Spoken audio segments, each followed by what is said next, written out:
اعوذ باللہ من الشیطان الرجیم بسم اللہ الرحمن الرحیم۔ ناظرین کرام، قرآن کریم برہان رشید اللہ پاک کی وہ لاریب کتاب ہے جو اس نے ہماری ہدایت کے لیے اتاری ہے۔ اگر ہم اس سے ہدایت حاصل کرنا چاہتے ہیں تو ہمیں اس کو سمجھ کر پڑھنا ہوگا۔ آئیے قرآن کریم کو سمجھ کر پڑھتے ہیں۔ قرآن کریم کا جب ہم آغاز کرتے ہیں تو اس کے اندر سب سے پہلے ہم سورہ فاتحہ پاتے ہیں۔ فاتحہ کا معنی ہے کھولنے والی یا آغاز کرنے والی۔ یہ وہ سورت ہے جس سے قرآن کریم کی تلاوت کا باب کھلتا ہے یا قرآن کریم کی تلاوت کا آغاز ہوتا ہے۔ اسی مناسبت سے اس سورت کو سورۃ الفاتحہ کہا جاتا ہے۔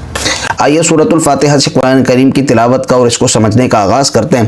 اعوذ باللہ من الشیطان الرجیم، پناہ مانگتا ہوں میں اللہ کی شیطان مردود سے۔ بسم اللہ الرحمن الرحیم، اللہ کے نام سے شروع جو نہایت مہربان رحمت والا ہے۔ سورۃ الفاتحہ کی سب سے پہلی آیت کے اندر اللہ رب العالمین نے سب سے پہلے اپنا تعارف بیان کیا اور بڑے ہی شاندار انداز سے بیان کیا۔ پہلی آیت کے پہلے ہی دو لفظوں کو دیکھیے، اللہ پاک فرماتا ہے الحمدللہ، سب تعریفیں اللہ کے لیے ہیں۔ یاد رکھیے، کسی بھی چیز کی تعریف اصل میں اس کے بنانے والے کی ہوتی ہے۔ اگر کوئی شخص کھانا بنائے اور آپ اس کی تعریف کریں کہ کھانا بڑا اچھا بنایا ہے تو بنانے والا خوش ہوتا ہے۔ کیوں؟ کیونکہ اصل میں وہ تعریف بنانے والے کی ہے۔ اس چیز کی، اس کھانے کی خوبی بذات خود نہیں ہے، بلکہ بنانے والے نے اس کو اس طریقے سے بنایا ہے کہ اس کے اندر ذائقہ پیدا ہو گیا، خوبی آ گئی، جس کی وجہ سے لوگ تعریف کرنے لگے۔ لہذا کسی بھی چیز کی تعریف حقیقت میں اس کے بنانے والے کی تعریف ہوتی ہے۔ اب یہاں پر دیکھیے، اللہ رب العالمین ہر چیز کا خالق ہے، تو جس چیز کی بھی تعریف ہوگی حقیقت میں اللہ رب العالمین کی ہے۔ اسی لیے فرمایا سب تعریفیں اللہ کے لیے ہیں۔ آگے فرمایا رب العالمین، جو تمام جہان والوں کا پالنے والا ہے۔ جتنے بھی جہان ہیں، تو اللہ ہی جانے کتنے جہان ہیں، لیکن جتنے بھی جہان ہیں سب کو وہی چلا رہا ہے۔ بنایا بھی اسی نے، چلا بھی وہی رہا ہے، سب کو وہی چلا رہا ہے۔ اس لیے فرمایا تمام جہان والوں کا پالنے والا ہے۔ اگلی آیت میں اللہ رب العالمین نے اپنے اوصاف کے ساتھ اپنا تعارف بیان کیا۔ فرمایا الرحمن الرحیم، بہت مہربان رحمت والا ہے۔ یاد رکھیے، رحمان اور رحیم بظاہر ایک جیسے معنی کے معلوم ہوتے ہیں، لیکن ان دونوں میں اعتباری فرق ہے۔ رحمان وہ ہے جس کی رحمت عام ہو، جس کی مہربانی عام ہو۔ اس مہربانی میں مسلمانوں کا بھی حصہ ہے، کافروں کا بھی حصہ ہے۔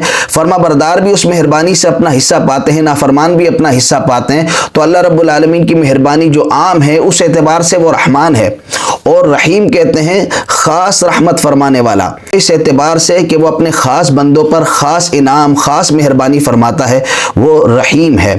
اگلی آیت میں اللہ رب العالمین نے قیامت کے دن کا تذکرہ فرماتے ہوئے اپنا تعارف یوں بیان فرمایا، مالک یوم الدین، جزا کے دن کا مالک، کیونکہ یہ بہت ہی عظیم دن ہوگا۔ اس کی عظمت کی وجہ سے اللہ پاک نے فرمایا جزا کے دن کا مالک بھی اللہ تبارک و تعالی ہے۔ اس کے بعد اگلی آیت میں اللہ رب العالمین نے بندوں کو سلیقہ سکھایا کہ اللہ رب العالمین کی بارگاہ میں وہ کس طرح سے عرض کریں، کس طرح سے اپنی بندگی کا اور اپنی عجز کا اظہار کریں۔ وہ یوں کہیں، فرماتا ہے ایاک نعبد و ایاک نستعین، ہم تیری ہی عبادت کرتے ہیں اور تجھ ہی سے مدد چاہتے ہیں۔ یعنی بندے اللہ رب العالمین کی بارگاہ میں اپنی بندگی کا اعتراف کریں اور یہ کہیں کہ مولا ہم تیری عبادت کرتے ہیں، عبادت کے لائق صرف تو ہی ہے، اور ہم تجھ ہی سے مدد مانگتے ہیں۔ اب سوال یہ پیدا ہوتا ہے کہ جب ہم یہ کہتے ہیں کہ مولا ہم تجھ ہی سے مدد مانگتے ہیں، تو یہ کہنے میں ہم سچے کیسے ہوتے ہیں؟ کیونکہ ہم تو ساری زندگی ایک دوسرے سے مدد مانگتے رہے، انسانوں سے مدد مانگتے رہے، اوزاروں کی مدد لیتے رہے، تو ہم یہ کس منہ سے کہہ سکتے ہیں مولا ہم تجھ ہی سے مدد مانگتے ہیں؟ تو یاد رکھیے کہ مددگار حقیقی صرف اللہ ہے۔ باقی کوئی بھی انسان، کوئی بھی اوزار یا کوئی بھی چیز جس سے ہم مدد لیتے ہیں، وہ اللہ کی مدد کا ایک ذریعہ ہے، ایک وسیلہ ہے۔ جب ہم اور چیزوں کو وسیلہ سمجھ لیتے ہیں، اللہ کی مدد کا ایک ذریعہ سمجھ لیتے ہیں، تو ہم حقیقی مددگار اللہ ہی کو سمجھ رہے ہوتے ہیں۔ اس اعتبار سے ہم اللہ ہی سے مدد مانگ رہے ہوتے ہیں، یعنی ہم حقیقی طور پر تیری ہی مدد لیتے ہیں، کسی اور کی مدد نہیں لیتے ہیں۔ آگے اللہ رب العالمین نے بندوں کو دعا سکھائی ہے۔ کیا دعا مانگی اللہ کی بارگاہ میں؟ اہدنا الصراط المستقیم، ہمیں سیدھے راستے پر چلا، وہ راستہ جو ہمارے لیے دنیا میں بھی فائدہ مند ہو اور آخرت میں بھی کامیاب ہمیں کر دے۔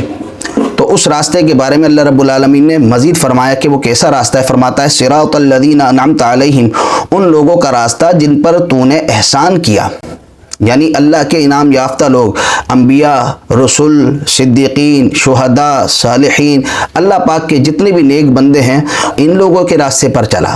اور کن لوگوں کے راستے پر ہمیں نہیں چلنا، اللہ رب العالمین نے اس کے بارے میں بھی فرمایا غیر المغضوب علیہم ولا الضالین، نہ کہ ان کا راستہ جن پر غضب ہوا اور نہ بہکے ہوئوں کا، یعنی جن پر اللہ رب العالمین نے ناراضگی کا اظہار فرمایا، جو راستے سے بھٹک گئے اور جو گمراہ ہو گئے، اللہ پاک ان کے راستے سے ہمیں بچائے۔ تو اس سے ہمیں یہ بھی پتہ چلا کہ ہمیں اچھے لوگوں کی سنگت اختیار کرنی چاہیے، اچھے لوگوں کے پاس اٹھنا بیٹھنا چاہیے، اور برے لوگ جو برائی کی طرف دعوت دیتے ہیں، برائی کی طرف لے جاتے ہیں، ان لوگوں کی صحبت سے ہمیں بچنا چاہیے۔ اللہ رب العالمین جو کچھ ہم نے سنا اسے یاد رکھنے، عمل کرنے، آگے پہنچانے کی توفیق عطا فرمائے۔ السلام علیکم ورحمۃ اللہ وبرکاتہ۔